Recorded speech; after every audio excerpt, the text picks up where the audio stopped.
Hi everyone, Stepan here. I'm going to show you my round 6 game from Dubrovnik, a very instructive and exciting game. Now, I have spent a lot of time analyzing this and I have not used the engine, so I'm going to use it at the end of the game, at the end of the video, excuse me. This is what I do, what I will try to do from now on, unless I record in the middle of a tournament when you will only see my first-hand analysis. So, my opponent was about 1800 and he played e4. We got into a Panov-Botvinnik attack, so takes, and c4. And I have to say, in many ways, this is my favorite game of the tournament, and I think it's definitely the best game I'd played. However, it was not perfect. I've spent quite some time analyzing my mistake, or my mistakes. Okay, so knight f6. Knight c3, knight c6, this is fairly standard. White can now go bishop g5 or knight f3, but my opponent played c5. And c5 is a mistake. It's definitely a mistake. Black can do two different things, and I actually know this position. Black can play e5, playing for a small advantage, but the positions get wild and complicated. And even though I knew them, I didn't want to go into them thinking that perhaps this was my opponent's prep. So on d5, black plays knight g4, queen takes d5, and bishop e6 is the line, where black should be slightly better, but obviously white is up material, and I didn't want to get into this. So I chose the line, which is slightly less favorable for black according to the engine, but I know it's good, and I understand the plans. So g6. And now, since white has spent a move playing c5, which is, by the way, very standard in the Panov, the way white wins these positions is by queening the c-pawn. White wants to go a3, b4, b5, and use this queenside pawn majority. But playing c5 immediately is premature, and it's simply no good, because black is in time to play bishop g7 and doesn't have to suffer doubled f-pawns after bishop g5, which is the main line, bishop takes knight and e takes, where black has a lot less counterplay. Another thing is that black has this fairly standard plan of bishop g7, knight e4, preventing b4 since the knight is hanging, and if the knight ever takes on e4, then after d4, the d-pawn is hanging, because there's a bishop on g7, a queen on d8, and the knight on c6. So bear that in mind. Another thing is, if white were to play knight f3, for example, then a move like bishop g4 could mean the immediate end, almost, because the knight is pinned, the d4 pawn is hanging, and once again bishop g7, knight e4, etc. is coming. Basically, white doesn't want to allow black to win the d-pawn. So white played h3. In conjunction with c5, that's actually, I think, the most precise move, although the position is bad for white. I'm not sure, we will check with the engine, but I think h3 is very justified. Bishop to g7, knight to f3 now, and castles. Okay, and I think this was my opponent's last chance to hold equality. And there's a famous pattern in one of the main lines of the Panov-Botvinnik with g6,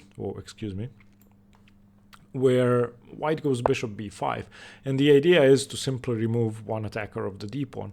And after something like bishop f5, knight e5 wouldn't be possible due to knight takes and d4.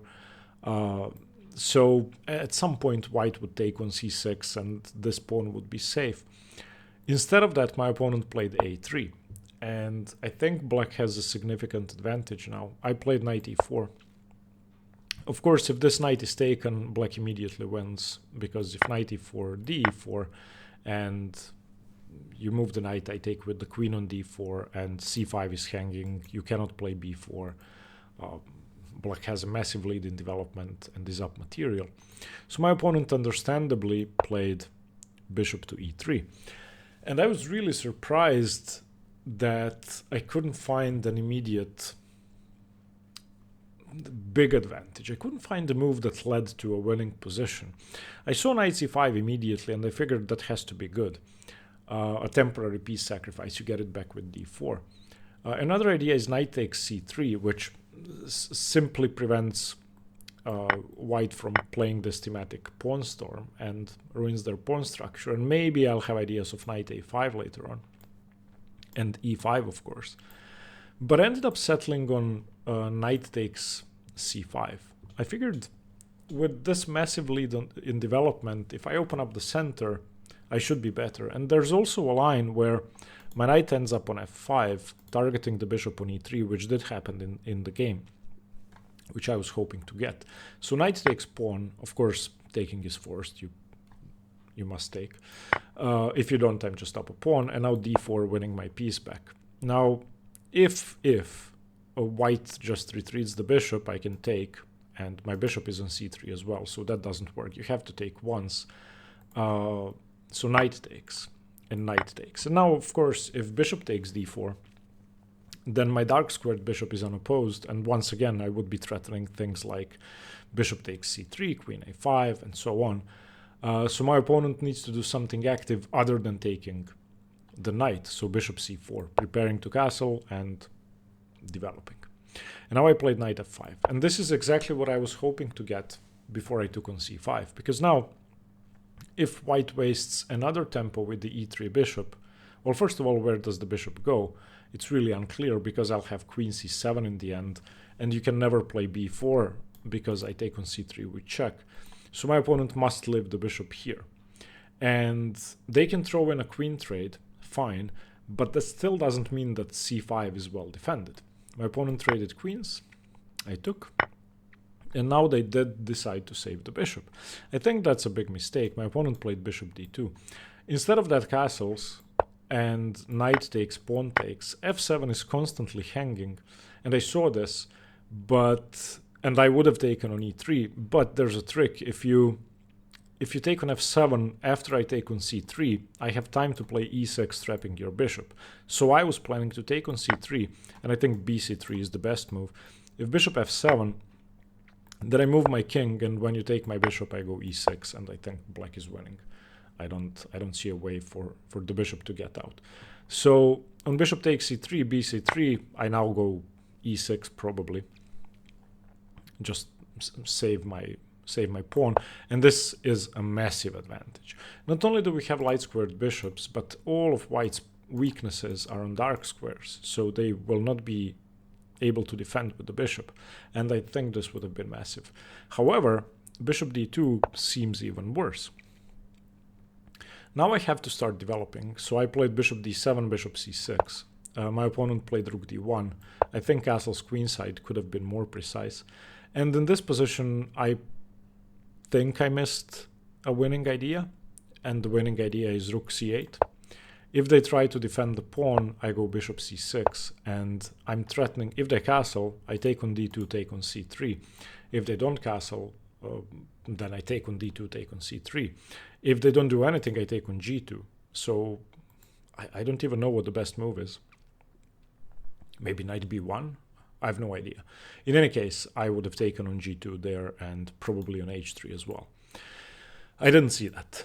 I played bishop c6 and targeted g2 because I saw a winning idea here, that there was a defense against that idea, I believe, but we will check with the engine once again. So my opponent castles, of course, and I go rook d4, doubling up my rooks with tempo.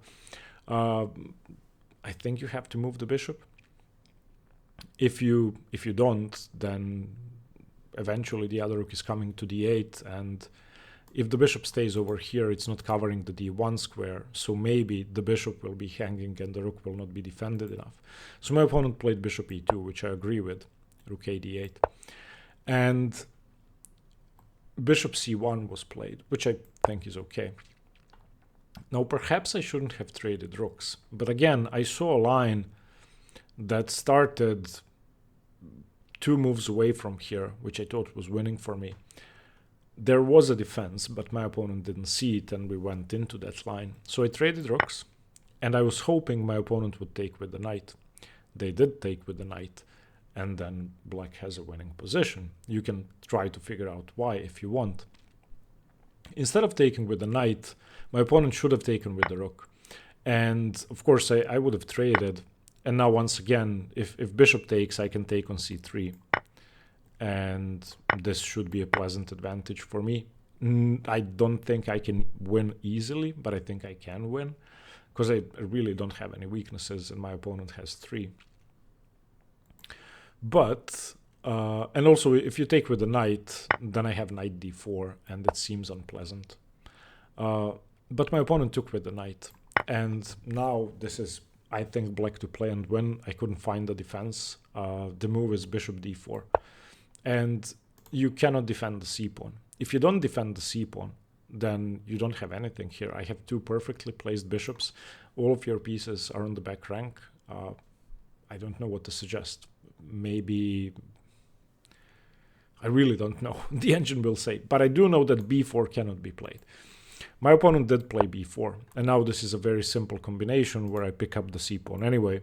Knight g3. A double attack. The f-pawn is pinned. You have to go rook e1. And now I simply take. We check. And I take on c5.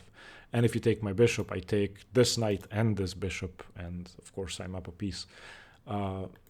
So you cannot take the bishop. You also have to save the knight. So my opponent played knight e3.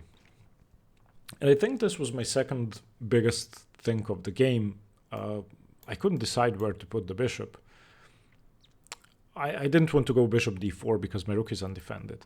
And I kept seeing problems with the bishop on b6, but I wanted to stay on the pawn. So I played bishop b6. I don't know which move was better. I honestly have no idea. Based on what happened in the game, perhaps bishop b6 is superior, but again, I'm not sure. My opponent played rook e1. And here I played rook d7, which seems passive, but I couldn't make moves like bishop d4 work. Bishop d4 tries to tie down the a-pawn, tie down the bishop, because bishop c3 is hanging. And if rook d1, I can go back to b6, or I can go rook d7, but I just couldn't make them work. So I played rook d7. I just didn't want to hang my e-pawn in any of the lines. And that I think it's fine. Knight c4 played, bishop d4, I want to save my bishop. Bishop e3. Now I'm very happy to make this trade because after takes and rook takes, not only is the back rank undefended, but the a-pawn is completely blockaded by my bishop. And the only thing I'm worried about is knight e5 and knight a5. So I played f6 here, preventing knight e5. My opponent went rook c3, king f7, and now I want to go e5 and bring my king into the game. I thought this was... I mean, if I had to guess the evaluation, I would say this is -2, maybe even more, because the bishop is definitely superior to the knight. I'm up a pawn, my king is better, the rooks are equal, and these two pawns have been blockaded. My opponent played f3, I played bishop b5. I don't want to allow knight a5 to come with tempo. I'm also preventing king f1, and in some cases I'm threatening to take, rook takes, and rook d2 check, infiltrating, maybe. My opponent played king f2, and I just played e5. I don't have to take immediately. King e3, king e6. Maybe in this position I should have taken first.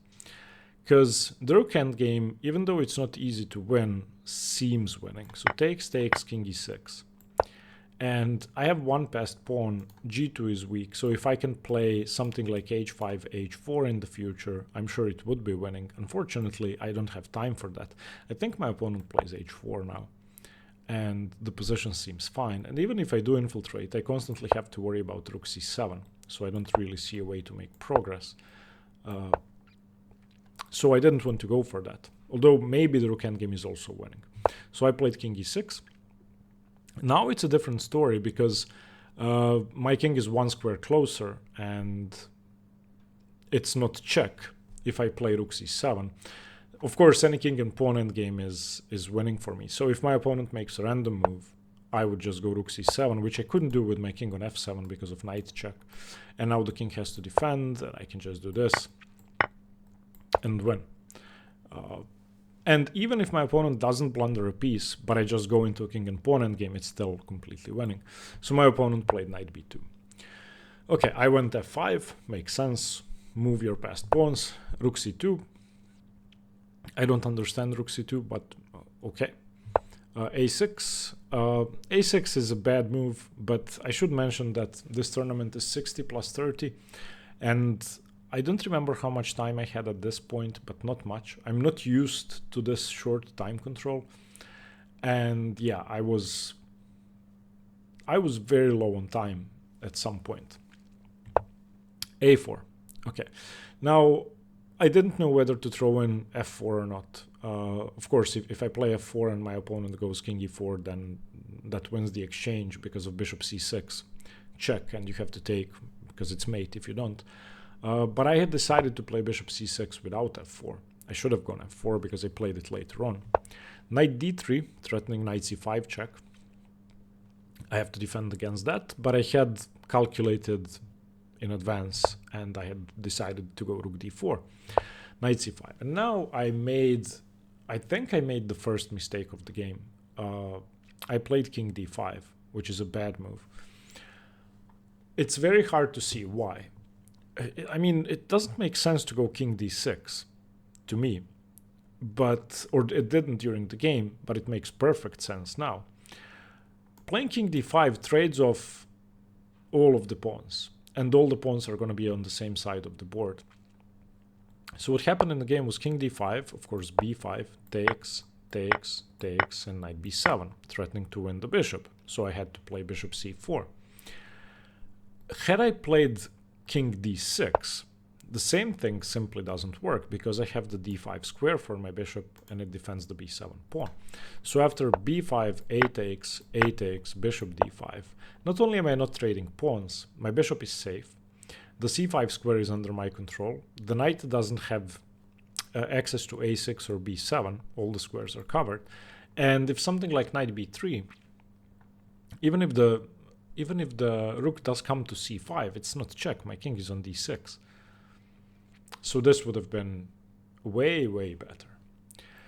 In the game I played king d5, and even though I think this is still much better for black, my bishop is no longer superior to the knight in general because all the pawns are on the same side of the board. So these endgames are notoriously drawn because the knight is great at controlling one side of the board. Okay, first of all I have to save my bishop, so bishop c4. Knight a5 double attack, and now I threw in f4. Maybe I didn't have to, but I thought it was a good idea to chase the king back. And bishop b5. And if my opponent repeats with knight b7, I don't know what I would have done. Probably bishop c4 again and then found an alternative. But my opponent played knight b3, which I was really happy to see. Rook c4. And now I knew one thing. Bishop versus knight endgame is definitely winning if I can restrict the knight, okay, and infiltrate with my king. The rook and bishop versus knight and bishop endgame, in my mind, was a draw, but black is playing for a win. We will see whether that's correct. I think my opponent has to decline the rook trade with something like rook a2. But my opponent took, and I believe this is a winning endgame. So knight d2, bishop d3, of course, restricting the knight. And the winning idea is you need to isolate the knight on one side of the board or infiltrate with your king on one of these three squares, making sure that the king doesn't have any squares. Now, my opponent played h4. And after a lot of analysis, I have concluded that there was a winning move here. This is fairly complex, so if you want to, you can pause the video. In the game, I played h6, which is, I think, still winning, but much harder to win. The winning move was king c5. Again, we will check with the engine, but I simply couldn't find a decent defense to this. What this does is it prevents my opponent's knight from doing this. And let me put it simply. If the knight reaches g5, it's a draw, because I have no way to make progress. If the knight reaches safety on the king side, it's a draw. So what I have to do is I have to prevent the knight from coming to a5, b7, d8, and one of these two squares, and then to g5. Of course, if the knight ever goes to f1 or e4, I take it, and I win the king and pawn endgame. So these two squares are out of the question. So what my opponent has to do at some point is play knight b3. However, by playing king c5, knight b3 fails to king b4, and the knight isn't going anywhere. That's it. That's the end of the game. Because my bishop covers the light squares, my king covers the dark squares. If knight a1, I just go and pick up the knight. If knight d2, nothing has changed. I just go king c3 and basically they resign because the only move is king here. If you move the knight, I take it. And now I can just slowly make progress and put my opponent into Zugzwang, I don't know, here, and that's it. The king has no squares, the knight has to move. Wherever the knight moves, I take it and I win. So on h4, king c5 would have been the end of the game. I just don't see a move against it. Unless you try this, there's nothing to do. In the game, I played h6, and my opponent played knight b3. Now, at this point, I had a couple of minutes on the clock. I'm not sure how much exactly. But during the game, I thought I was trapping the knight. I played king c4. My opponent played knight a5. And now I made the worst blunder of the game, allowing the knight to escape. I played king c5. And the thing is, now the knight is coming to g5, and when my opponent played knight b7, I knew that this game was a draw. I have no way of controlling the knight anymore. The game went king c6, knight d8, and that's it. We can agree to a draw. I played 50 more moves or something, 20 more moves, but I knew the game had been drawn already. Instead of that, there is a move that wins. And during the game, I hadn't even considered it. The move is king d5. And the thing is, if you play knight b7 now, I'm in time to go bishop c4. And after bishop c4, your knight is never coming to these two squares, whatever you do. If you go knight d8, I just move my king away. It doesn't matter where. Let's say king d6. That's it. The knight is completely trapped. It's never coming to a light square again. Let's say knight b7 check, king c6. I don't know, knight a5 or knight d8. Let's say knight a5. You can never trade. I just go king d5 again.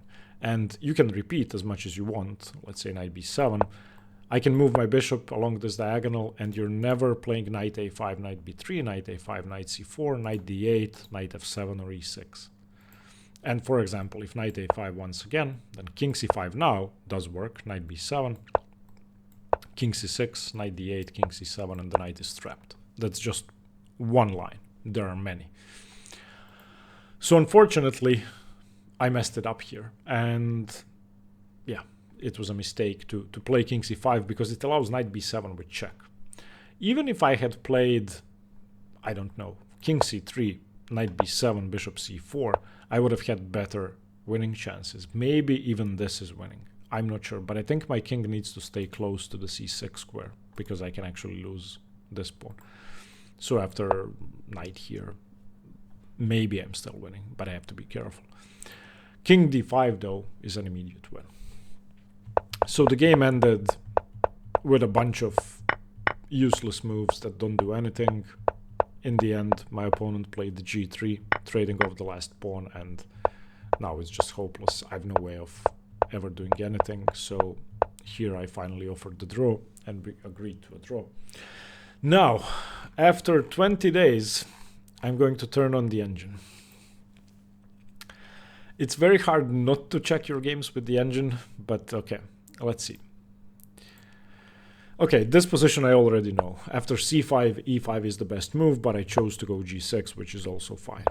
Okay, h3 seems good, bishop g7, bishop b5 makes sense, knight e4 immediately. Yeah, but then again, bishop b5. Okay, my opponent castled, or sorry, I castled, they played a3. Okay, knight e4. If takes, that's losing. Let's just confirm. Yep. Okay, so bishop e3. Knight c3 is the best move. Knight c5 is okay. e5 is the best move now. Why would I go e5? e5, knight e5. Oh, because I take on c3 first. Okay, so e5, knight e5, knight c3. What if knight c6?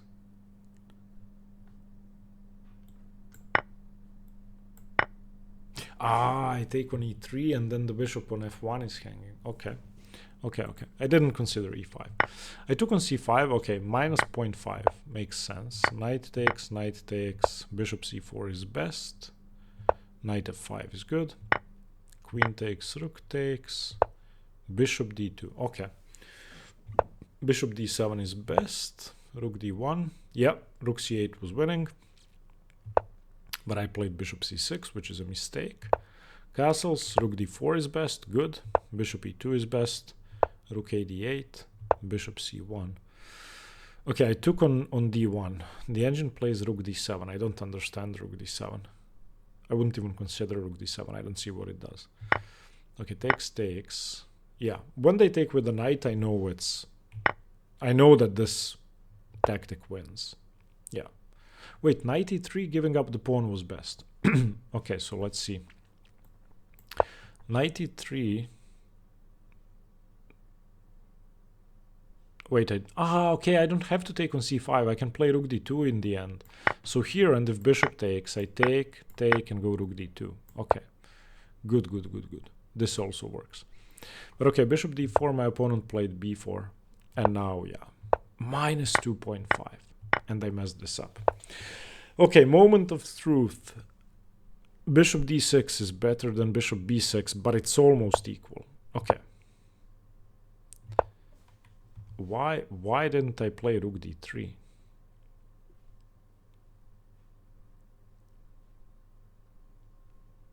I should have played rook d3. Okay, knight c4, bishop d4. It's still fine. Takes. f6 is okay. King f7 is okay. Bishop b5 is okay. e5 is fine. King e6 is fine. Knight b2. f5 is the best move. I mean, I really did play precisely. a6 is inaccurate, but it's okay. I should have thrown in f4, but it's still fine. Rook d4, knight c5. Yeah, king d6. Oh, what a huge difference. Yeah. On king d6, I just keep my b pawn, and I have a passed pawn on the b file. Or sorry, I have a potential passed pawn on the b file. Yeah. This isn't easy to win anymore. And f4 was also a mistake. Rook c4. Now, yeah, my opponent should have declined the trade. Rook takes, it is winning. Okay, knight d2, bishop d3. Let's just check. h4, king c5. I knew it! King c5, minus 5. Okay, let's just see what the engine does. The knight is completely restricted. If g3, I don't think I have to react. I don't do anything. I just march my king up the board. I don't care about g3. Takes. It's fine. Yeah. Okay, so on h4, king c5, if knight b3, then king b4, and the knight is trapped. Yep. Look at this. Look at this domination. Covering all the squares. You move the knight, I take it, and I win. Okay, I played h6, knight b3, king c4, winning, knight a5, king d5. No! Yeah, I played king c5 and it was a draw. King d5 completely winning because the bishop comes to c4. If knight b7, then bishop c4, yeah, and the knight is completely covered. Okay, after king c5, I don't think I have to look at this anymore. I don't think there was a chance to do anything. Yeah, once the knight reaches g5, that's it. A very upsetting draw, but still, I think it was a good game. I think had I had more time in the endgame, I would have found the win because I knew what I had to do. I just didn't do it properly. It was really stupid to go king c5 and allow knight b7 with tempo. Just a very bad idea. Thank you for watching. I'm going to show you my round 7 game, the final round game from Dubrovnik tomorrow. Stay tuned for more chess. Bye-bye.